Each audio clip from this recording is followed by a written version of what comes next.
like, she's going to laugh at my Excel document. That's a huge statement. Why couldn't Ainsley do bowling? That's Joe. That's Rooster. And this is the Together We Shall podcast. Dude, can you believe that we've now entering the 55th episode of the podcast? That's cool. It's cool. Yeah, it's exciting. It's so exciting. Now, man, like, so for all the listeners, 55 is my number. It's like, it pops up everywhere. And so I've given all kind of thought to, like, what does episode 55 need to be? And there's been moments where I've actually been paralyzed over what is the next episode? Who's going to be the guest? And so Shaun and Joe and I were just sitting here doing a meeting that we do every Wednesday. And I'm like, hit record, dude. We're just going to do episode 55 right now. So I guess the lesson is sometimes you just got to jump in, whether it's a cold plunge or episode 55. Anyway, let's do it. Is the episode our update to the world about what's happening in Shaun's programs? Or no, we won't get into that, although maybe some topics will come up. The Ainsley's Angels programming efforts will come. So, but, we'll just kind of see how it goes. But I think we should start off with, I saw a video last night of Shaun running around the infield of a track somewhere in upstate New York, like in a yellow blue outfit or something. Tell us what happened, man. Simon did something? Yeah. Well, first of all, that yellow blue jacket ties back to Louisiana Marathon 2015. That's the jacket that Dave McGilvery gave me. Dave McGilvery is the director of the Boston Marathon, and he had found out that Seamus and I were running across America and presented Seamus and I each with a Boston Marathon jacket from 2013, which was the year of the bombing. So the Boston Strong year happened to be a bright yellow jacket, yellow and blue. The BAA colors, but also the colors of our local high school, Galway High School. So yeah, we were at Simon's league championship meet last night. Simon's the younger of my two sons. The son that wasn't into running as much as Seamus was, believe it or not, for a long time, but really came around his freshman year of high school and is all in now. And last night was his final league meet as a high schooler, his senior year. And he competed in the 1 mile and the 2 mile. And the video that Rooster is alluding to was highlights from his 2 mile race, in which Simon went out and broke a school record that has been on the books since 1980, which is longer than my wife has been on the planet. So it was it was something that he has been. As soon as he really got into running and started running track 4 years ago, he saw that number on the wall that's been hanging there since 1980 in the high school, and he set it as a goal for himself. So much so that he has written his goals on his bathroom mirror, so that it's the first thing he sees every day when he gets out of bed. And one of the goals on that mirror is run the 3200. Which is just about 2 miles, 8 laps around the track, under 10 minutes and 3 seconds, which has been the school record for 45 years. And last night, he ran 10 minutes and 2.2 seconds to break that record that had stood for 45 years. Another great part of that story is Simon wasn't the only one on his team that broke a 45-year-old record last night. He had a teammate that broke the pole vault record that was established in 1980 as well. It was tied in 2008, but had never been broken since 1980. So the two of them together, broke records that had stood for 90 years combined. Really, really a special night for Galway athletics, and it was fun to be there. Simon's race was late enough in the evening that it was under the lights, so it was a really special atmosphere. Simon has become really good friends with a lot of the competitors. In fact, I haven't really even told anybody, including Simon, my favorite part of the race last night, as Simon was lapping guys. He was in a race by himself, just racing the clock. Nobody was with it. I think the closest competitor was about 45 seconds behind him. And so Simon was lapping guys. And as he would lap them, these are competitors from other schools. They'd cheer for him. Go, Simon, go get it. Go. Come on, you could do it. Like, it just gives me chills even talking about it now. That's the kind of person that Simon is, and his competitors look up to him. They know how hard he trains and how hard he works. They wanted him to achieve that goal maybe as much as he did, and that was really, really special for me to witness some of those guys that he's been competing against, cheering him on mid-race. Dude, that's awesome. I mean, just phenomenal. Ties right into Together We Shall, too. I mean, we talk about running as an individual sport, unless you're on a relay team. And of course, in the Ainsley Angels community, we're duoed up and doing this thing together. But like, great segue to tie it in. The power of perseverance and dedication from Simon, but also the power and community in celebrating him, man. Well, congratulations to you. I said I wasn't going to edit this podcast, moving forward, but I might have to get my hands on that video. And if I do, then those who watched the YouTube version of this will have gotten to watch that while you were talking. But kind of neat, man. Both of your sons, getting ready to go off to college. Meanwhile, we got Joe, who's got his two young sons that are keeping him engaged, doing all the things from soccer to track and field. I mean, how do you respond to all that, Joe? 10 years behind when it comes to the journey. So without, I don't know, getting anyone in trouble, dare I say, I knew what was going on before it went public. Nicole was texting me, and we were talking about like the excitement of what happened, was happening. And I was like, I felt that for the first time a couple weeks ago at the order with Owen scoring the game-winning goal in his last soccer game, like off a corner kick, like something you've seen like on TV, and he did it. And the smart ass that he is comes over and says, "I've been planning it for years," like from The Sandlot. It's like his favorite movie. And I'm like, get out of here, dude. But I remember like it was like virtually no time left.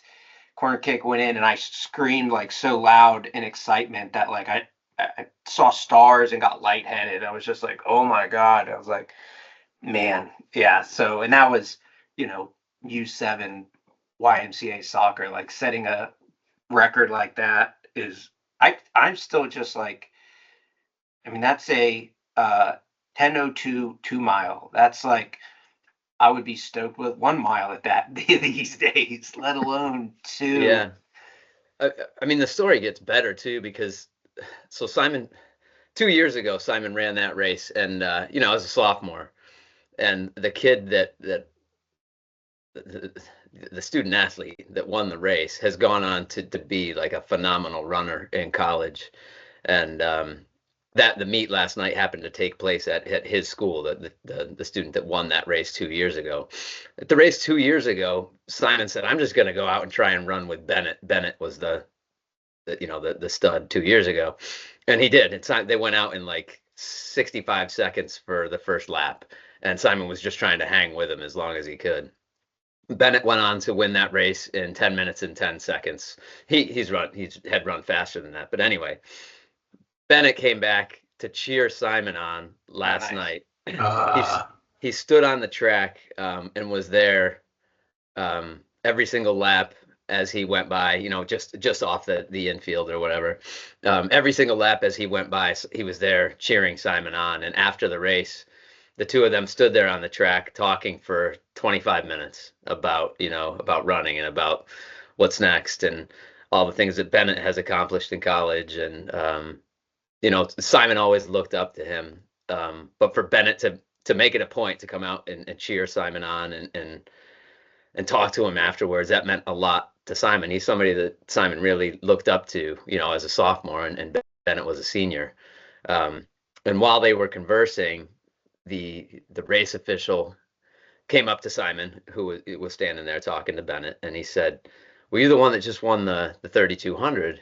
And Simon said yes, and he said, "Great race." And he said it was the smoothest 3,200 meters that he'd ever seen run on the track. Now, this guy, I would say, is 75 or 80 years old. He's seen a lot of track and field in his life. And as Simon retold me that story, I don't even know if Simon realizes how much track that man has witnessed, but he was an official when I was running 35 years ago or whatever. And I'm sure maybe even, another 15 or 20 years before that. So, really just, it was a magical night. And that race that Simon broke the record in took place just a couple hours after Simon had gone out and really won the league championship, in an epic mile that he competed. Probably the best mile race that I've ever seen him run. He ran a 4:40 mile, and he had to kick to win it. And Simon knows that's always been like his weakness, I guess. He just never really had a strong kick. But the guy that he was competing against took the lead with about 600 meters to go, and Simon passed him in the last lap and never looked back and was able to pull away. So for me to see Simon's progress as a runner, it's been really special too. Did you say that happened? Wait, 440. I'm sorry, Joe. I'm sorry. Did you say that happened like moments before the 2-mile record got broke? It was the same day. Oh yeah, maybe within a couple hours. Yeah. So if I do all the math really fast, he did a 4:40 and then he did a 10:02. So he ran 3 miles in 14 minutes and 2 seconds over the course of the day. Yeah, 14:42. Yep. Yeah, 14:42. Like Joe said earlier, dude, if I can, I don't know, like I think 14. Yeah, if I can do a mile and a half in 14, that would be remarkable. Much less double that. Anyway, yeah. Okay, sorry, Joe. I needed context there.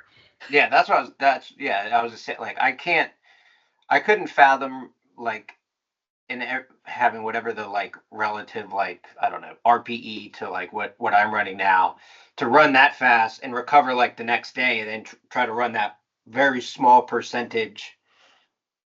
I'm not saying slower, but slower, for 440 to a 50.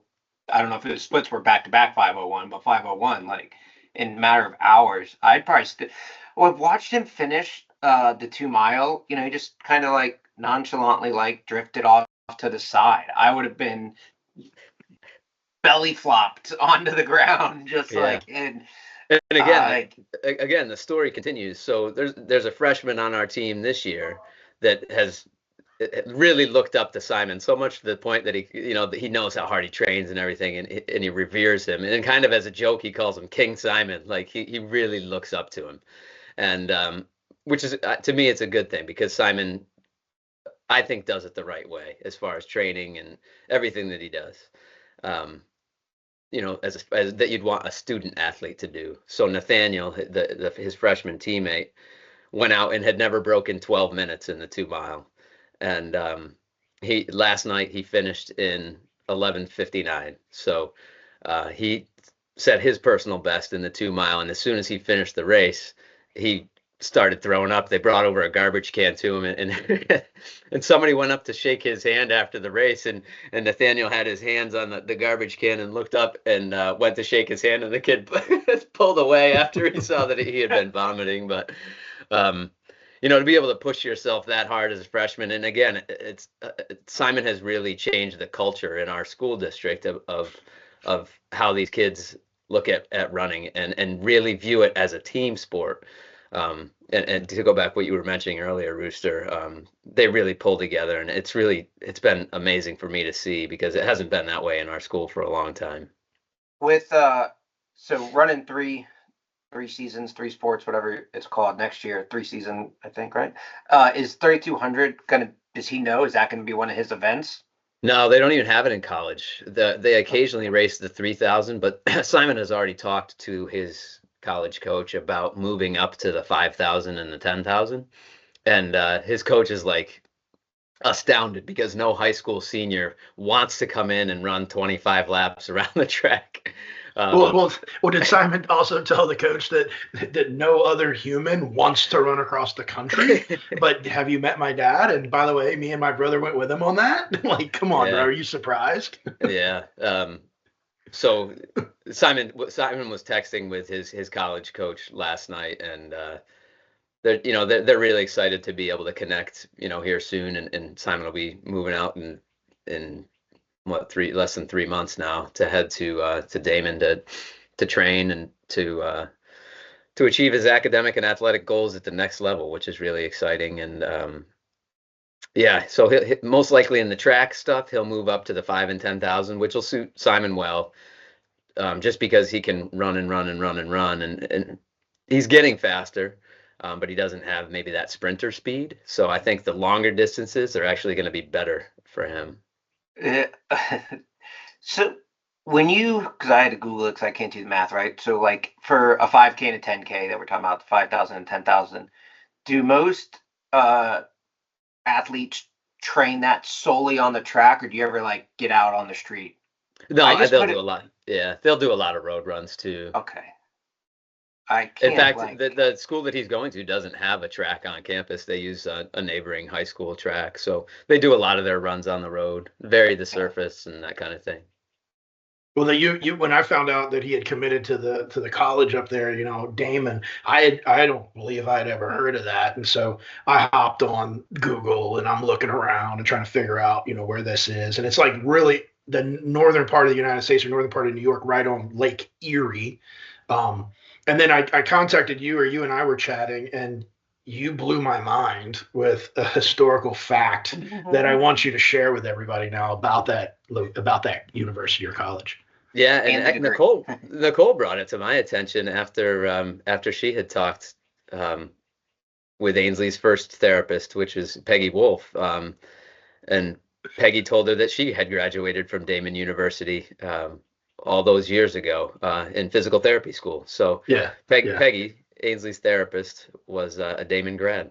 Yeah, so episode 40, Peggy Wolf, she talked all about what that journey was like with Ainsley. But like, really, I mean, of all the places Simon could have went to school, of all the places Peggy could have went to school, and of all the places I've never heard of, both of them picked the same place. And what are we like? I don't want to age anybody, but these are like 40-year apart decisions, I think. So anyway, I'm sure. Just kind of a neat little Ainsley's Angels, family connection there that I like to bring up. Joe, you were talking about Owen and soccer, and you said, it was the final game, and you told the story. And for the sake of like storytelling, can we just say that happened yesterday? Can we just, for the sake of say it happened yesterday? So great. So Owen had his last soccer game and had this amazing moment, and Simon broke records. And Camden, since we're talking about our sons, Camden, he was on the podcast before. He's a little man growing up. He's my youngest. You would see Camden and you might think that he presented as skinny. Are these fair statements so far? Yes. Okay. The dude's been working out. He's not skinny anymore. In fact, not that this is saying a whole lot, but I think his biceps are bigger than mine, number one. And number two, Joe, 205-pound bench press yesterday. So all of our sons have new PRs and big athletic experiences all yesterday on the 20th of May, 2025, for the sake of storytelling. Yeah. Anyway. So does that get edited or no? No, we're not editing podcasts anymore. Okay. Yeah. Anyway, so he legit, like 205 pounds, bro. Like Lori said, shit, another 100, you can lift your dad. Ha ha ha. Oh man, we had a chance to see him. He's doing really well. We went down for Mother's Day weekend and surprised Lori's mom for Mother's Day. And on our way back, we swung by and hung out with him. Out? Did that happen? No. Did Camden kick me out of his house? No, take you out on the boat. Oh, I'm sorry. Yeah, I thought you said, did he kick you out? No. Yes, it did happen. So we roll in on the Friday. He had to work the previous 2 days, so he spent his whole day off. Studying for a big toxin exam he's got to take coming up, but also waiting for us to get there. And within probably 10 to 15 minutes of us getting there, I was on a 45-foot Coast Guard vessel, and he was driving, and we had the crew, and we took off right onto the Gulf of America. And I'm like, dude, I literally was on the interstate, 25 minutes ago. Now you're driving the Coast Guard vessel. So it was a family, it's called a FAM flight or a FAM trip or something. So he got approval for it. Dude, he took this thing, went about 30 miles an hour, 30 knots, and turned the whole vessel around on what was close to a zero turn. So he did like a 180 with these jet engines, turn around. I was, whoa, dude, just mind blowing. And then, I don't know if I can say this. Are those inboard or out? They're jet engines, and I'm pretty sure they're inboard. Yeah, they're inboard on that ship. on that vessel. But then, dude, I hope nobody gets in trouble, but I don't. You can't say you had Miller time on the Coast Guard vessel. No, I didn't. Doing drug interdiction. I think I can Gulf say of America. Under the supervision of the coxswain and all the leadership on the boat, I was allowed to drive. So I got to do it for about 3 minutes. And then I was like, okay, I'm good. But I got to do that turn. And I'm like, I was nowhere close to what this kid was able to do. But it was a neat experience, man. And then we went back, and it was cool to see him in that element. We had him on the podcast, right after, like, the same day that he enlisted in the Coast Guard, and to kind of fast forward the clock and see him in his environment doing all the great things was really special. I was trying to find the episode for the listener if they wanted to listen to Camden's episode before that. Yeah, man. It is wild to see the kids grow up, and now I feel like I'm kind of living vicariously through Joe, reliving my boys' youth, just because everybody says it passes too fast, and it really does. And I'll be an empty nester here in a couple months, and Rooster's been there for several months now. Yeah. The empty nest thing is unique. Was it interconnectedness or whatever? Is like Camden got a big new tattoo at the same time I got a big new tattoo, and then come to find out the guy that did Camden's was the apprentice to the guy who did Heaton's octopus. So yeah, Camden and Heaton both have octopuses by the same lineage of tattoo artists. It's just really. Yeah, I want to say weird, but it's really cool. It's interconnected. It's almost like Peggy Wolf and Simon, going to the same school. But and you mentioned Heaton and getting this tattoo. It's not like they both did it down the road from where Camden grew up in Virginia Beach. So many things had to align for that to occur, for them to both find themselves somewhere in southern Mississippi doing this stuff. But did you just say that you got a new tattoo, Joe? I did. So I mean, what's can we see it? It's under a sleeve. It's that new. Okay. Under a sleeve, meaning it's covered for protection, not under your shirt. It's covered by UPF 50 Sport Tech protection. Yes. Okay. So we can't see it then, is the short answer. Yeah. Well, no, if you can't, I mean, I don't want you to. It's not, there's nothing What do you mean it's nothing? Holy bananas. No, I'm saying. Wow. So there's a lot going on there. That's freaking bad to the bone, as some would say. Wow. So I took my May of You're doing math in 21-year-old tattoo of a bulldog. Hang on, wait. So when you were 21, that's not your first tattoo, though. No, 21 years ago. Okay. I was 19. I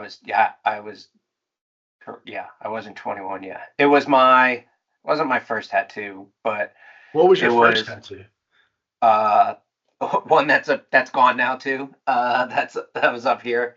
Okay. My first and my fifth are gone to an extent. If you look closely, you can see them. But I just at whatever it was a PFC at Intel School, 19 whatever, maybe 20 years old. Went to and back then, I was talking to the tattoo artist, back then everything was just flip through. I want that. There wasn't much creativity really happening, where this guy drew most of that freehand, in the purple ink, and then went through. And crazy now, this stuff you do on an iPad and sling it to the printer and then manipulate it. Anyway, so I got that bulldog because Marines are bulldogs, and it was really neat. I probably grew out of it 2 years later. It just was it just didn't suit. It wasn't placed right. It wasn't the right size. I probably got it the way it was done based on a budget too, so I've said for a while I wanted to do something to either expand it, alter it. And I finally I was talking to Tim Davis about it. And he's like, just do it, stop wasting time, go see this guy. And I was like, you know what, I am. And so driving up to Run With Your Heart, I stopped in for my first consultation, and he was like, all right, I'll start working on the art, and then wrapped it up 10 days ago finally. Love it. Yeah. Tim Davis, episode 5 of the podcast. It's kind of neat to hear us talk about all these stories and all these names pop up. And we're like, well, yeah, in episode whatever, they were on the show and you should tune in. To me, that's neat. But to nobody else is that neat. Like, like who's actually Correct. hitting pause and going to search for Tim Davis's episode 5 right now? Nobody. But I feel this need to Because, tell like, the listener. especially if you don't know who Tim Davis is. Yeah, either, but you should know? get to know him. he's a Hey, anyway, he actually was on one of our podcasts too, where he came on and interviewed me and you. So anyway, again, why am I even saying this? I feel like the listener needs to know that though, but they don't, do they? I don't know. If you're a listener right now, Every listener needs to hear something different. There you go. And of course, Camden's episode was episode 38. I just came across that. But, if you're sitting here listening and you're hearing me talk about these numbers of episodes and you think that is helpful to you, please email podcast@ainsleysangels.org. Tell us 2 things. 1, it's helpful to you. 2, it's not helpful to you. And if you do that, you get a code for 40% off asics.com. How about that? Hey, that just happened. Does that count for me too? Yeah, Joe, sure. You can email a podcast. In fact, it counts for you too, Shaun. Shaun's right. one of 6 hero ambassadors for North America for ASICs. But you too, Shaun, can use the 40% off code. No, in all seriousness, it's pretty cool. They gave us like 500 codes to start the year for all of our Ainsley's Angels family. And we've been offering those up from month to month and figure why not do it here for the podcast? So, and if you're listening to this and you're not getting those emails for some reason, yes, just email podcast that and we can make that happen. And I think while we're on this like email marketing pitch here, sitting here looking, I see that picture of you kissing Ainsley behind you, and that was at the 2013 Marine Corps Marathon, and here we are, just over 5. Math in public. Maybe, 5 to 10, right? Just over 5 months till the 50th Marine Corps Marathon, and we have a couple, and I mean like less than 5 spots left. If you want to be on the charity team, so you can email podcast that, and we'll get you all the information for that as well. Yeah, that was good. Anything you want to plug right now, Shaun, as the Senior Vice President of Programs for Ainsley's Angels of America? And I recently had this cool idea that maybe we should just do this every Wednesday. That way we'll have a plethora of episodes. We can work guests in as we need to. If you're listening to this and you're enjoying it and 3 dudes talking about their sons, well, hey, maybe this is what we'll do. But Shaun, what do you want to plug if that's what we're calling? I guess the thing I have to plug is coming up here in a few weeks for us is the Allied Development Program graduation, which means the application for the Allied Development Program will be opening here in June with interviews taking place throughout the month of July and August as we select our next cohort to begin in January of 2026. Yeah, what is that Allied Development Program? Like in a 30-second elevator pitch, what the heck does that mean? It sounds like a lot. Yeah, so our goal is to create inclusive allies, people that want to help to bring inclusion to their community, and whatever that may mean. The capstone project of the whole program is for each student to develop a community inclusion project that fits their community. Their role is to go out and canvass their community and see what their community needs or could benefit from to improve inclusion in their area. And really, our program looks to educate. We focus on self-reflection, unification of a community, and then transformation of a community. And our acronym is RUT for that. How do we help each other get out of a rut? Yeah. Reflect, unite, transform. And that's what the Allied Development Program is all about. Super. Anybody can apply. Does it matter who you are? Yeah, anybody. So if you can hear this and you want to focus on, a little bit of reflection in order to unite with others and transform communities, you should be getting a monthly Ainsley's Angels newsletter. And if you're not, email podcast that and we can fix that for you. But no, in all seriousness, if you don't get a monthly newsletter from Ainsley's Angels, go to the website, click in the upper right, join today, and that'll put you right into that email distribution list, whether you like it or not. How many people do you think you're going to email podcast that in the next 7 days after you launch this, which will probably be maybe this afternoon? How about this? Over, under 5. Who's saying over or under? I'm saying I'm under going 5. I'm going I under. would go under. Yeah. We're all under. We have so much confidence in the reach of the podcast emails or this show. You know what's crazy? Like listening to Shaun's, like you said, elevator pitch, which we've heard, we all designed, to an extent together. I was listening to an episode of Rogan the other day, and he had Guy Fieri. Yeah, that's His the last food. name's Ferry. I don't know Yeah, why he yeah. had to change it, Yeah. but Diners, for all the listeners, that's Diners, Drive-In, and Dives. Guy, he's got a supermarket show too. Guys, grocery games. guys, grocery games, yeah. Hey, look, I can do my glasses like him too. He puts them on like this. Yeah, but you don't have the like frosted hair or the frosted goat. Well, that's because I got a haircut yesterday. So. Usually you do have that. Well, I mean, there's anyway. So you're listening to Rogan, but you won't listen to the Together We Shall podcast. But go ahead, tell me about. Right. I don't. And well, that's one of the things they talk about is like not like going back and listening and paying attention to your works because it's hard to only find the good in it. It's like in terms of comments and reviews and everything. But they were talking about like philanthropy and the stuff that guy does through whatever he's heavily involved in the was it Big Buddies, I guess? Big Brother? Buddies. No. Best Buddies? Big Buddies. Best Buddy, Big Best Brother, Buddies. yeah. Yeah. That one, whatever it is. But he also does and has been busy because of the fires, like doing stuff like that. And they had a fundraiser for fire victims, and this is just astronomical to even if it's remotely close. They had like Taylor Sheridan and a couple other big names out there for this fundraiser, and just under 2 million in one night raised. And it's like, God bless. But he was talking about, he was like the like amount of bad that is in the world, like specifically on social media, and the effort that a lot of people put into that. And he was like, if everyone just pivoted 10% and did just 10% better, like take the year, I want to be a 10% better person, how much like the world could change for the good. And I was like, yeah, it's tough. But then he was like, look, I don't need everybody to donate to a charity because you might not have the money. If you don't have the money, donate your time. If you don't have your time, he was like, advocate for them on social media. And I was like, yeah, dude, now here's our link. Share that too to those $1.7 million donors. Yeah. But yeah, I mean, that's true. And that's something that like ADP is kind of getting at. Like a lot of these folks aren't where we have local ambassadorships. They might not have a lot of money to donate. They might have a little bit of time, but they're advocating for the mission. And that's really what like, it was just neat to hear was he an A-list celebrity? I don't know, a celebrity like say like, yeah, it doesn't have to be about money and it doesn't have to be about time. Like a simple share and as he called it, like a pat on the back and a thank you goes a long way. And I was like, yeah, that's true. Yeah, that's the Joe Subtle way of telling you should share this podcast on all of your social media.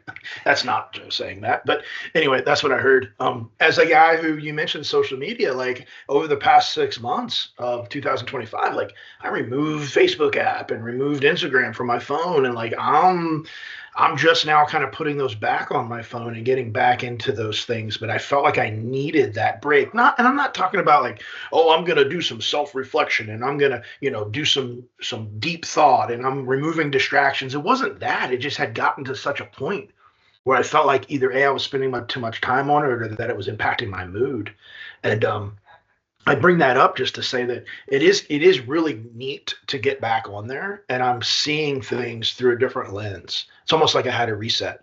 And the things that I'm seeing are what is being put in front of my eyes, of course, because the algorithms do that to you.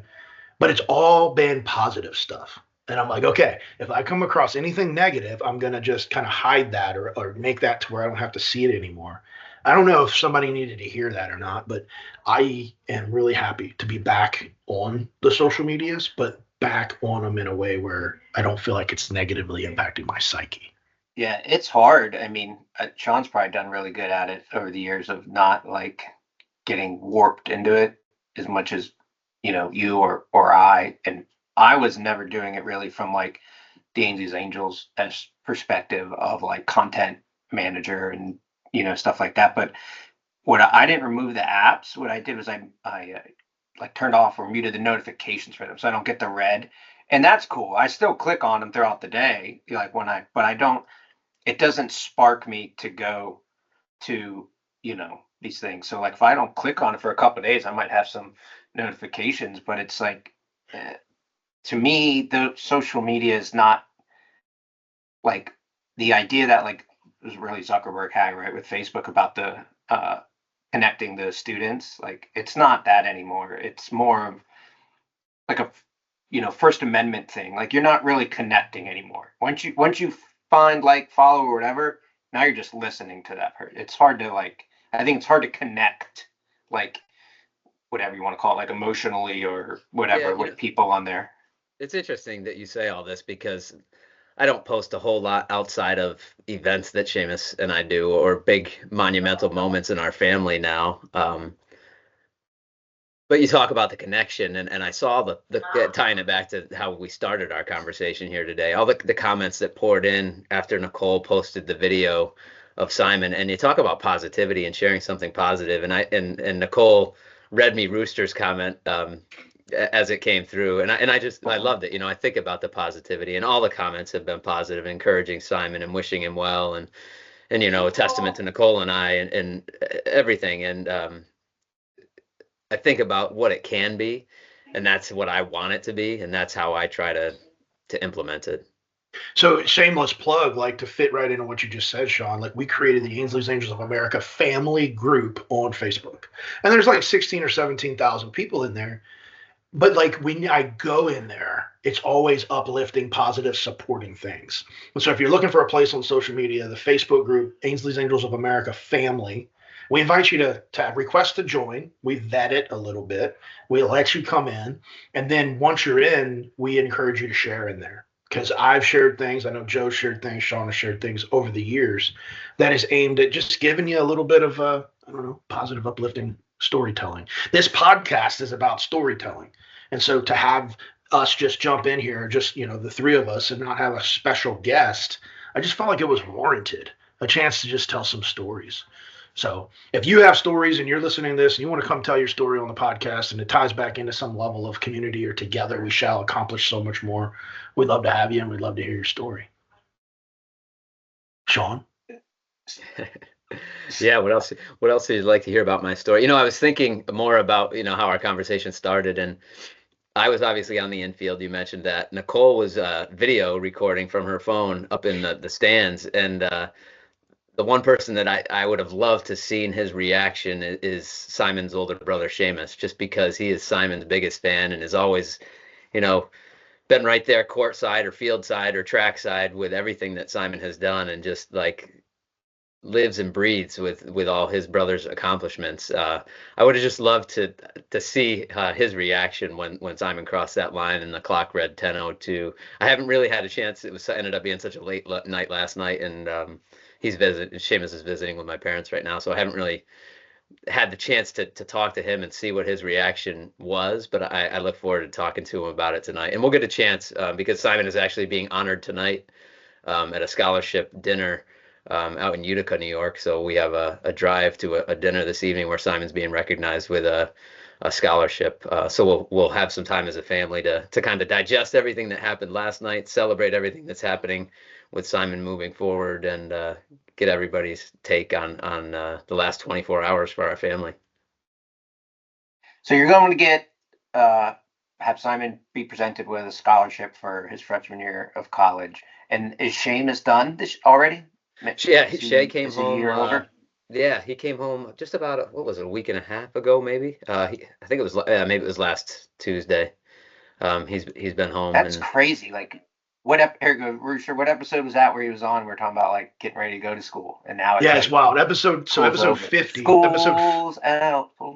Yeah, episode 50, we had him on talking about, again, not that anybody's going to go back and listen to episode 50, but you should watch that one because he was on there at the starting line of the Boston Marathon 2 years ago, or year before this one. And then, of course, he was also on episode 8. We had Shaun and Seamus on episode 8. But yeah, time flies, man. So he's wrapping up his freshman year done with his freshman year. Yep. What is he called? A dog? What do they call it at university? Great Danes. Great Danes. The Great Danes of Great Dane Albany. to be a Great Dane. Yeah. No, that's great. So you're going to have a Great Dane sophomore, and you're going to have what is he going to be up there? Dawson's Creek? What's it A called? Damon Wildcat.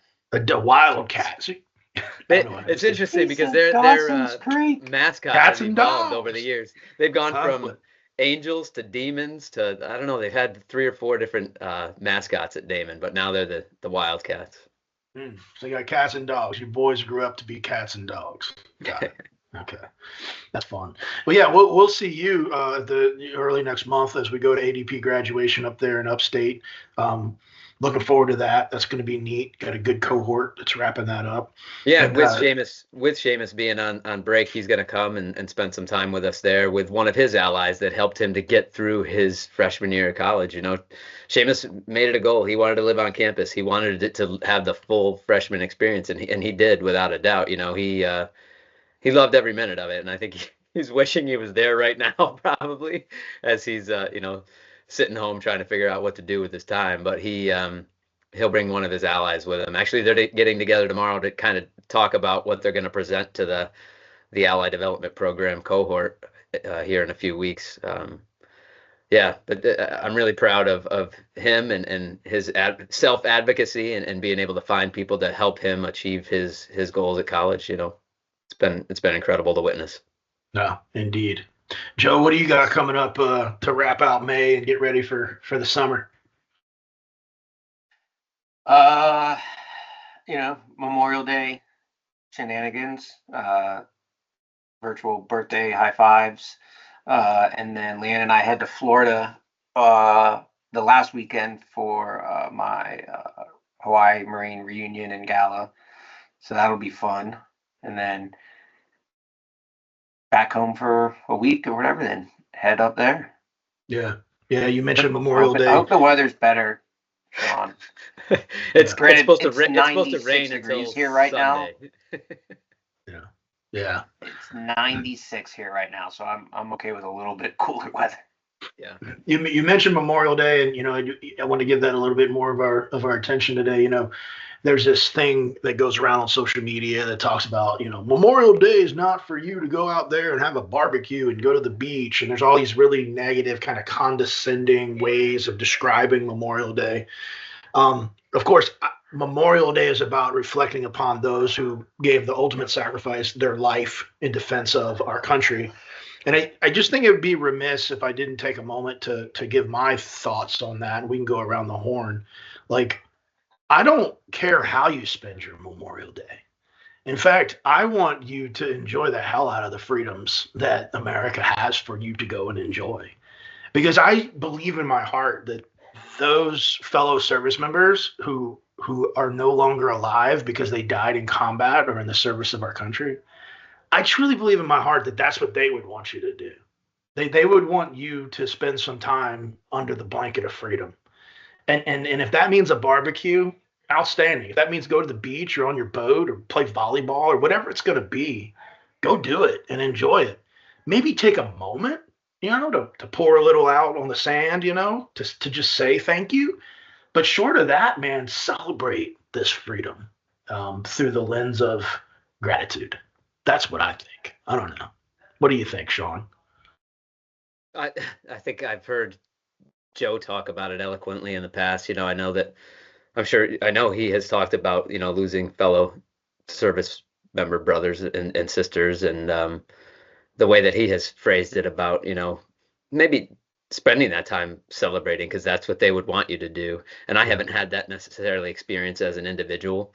You guys have a military background. My grandfathers were both in the military, and one of them, had passed before I was, able to really remember him, and the other one never would really talk about it.